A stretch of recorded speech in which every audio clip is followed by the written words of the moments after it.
الآن يا أخواننا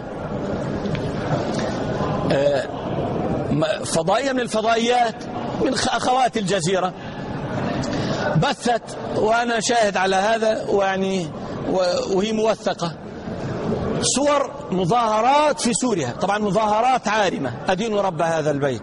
إياكم يا إخوانا، هذا أعمال الدجال. اسمع المظاهرة شو هي.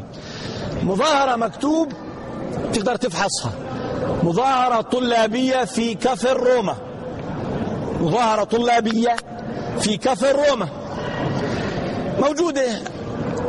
طيب نظرت في المظاهرة الطلابية ورب هذا البيت، لعلهم 30 أو 40 طالبا، روضة صف أول يا أخواني، يلبسون المرايل.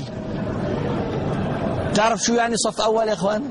يعني 6-7 سنين، فكاتبين مظاهرة طلابية من اللي بيحطوها هيك أمام الشاشة في كفر روما، فإذا به صف روضة بستان صف أول 30-40 طالب مظاهرة طلابية.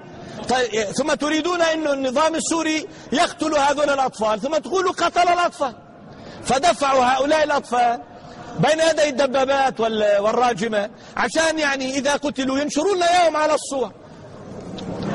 هذه أعمال مسلمين يا أخوان.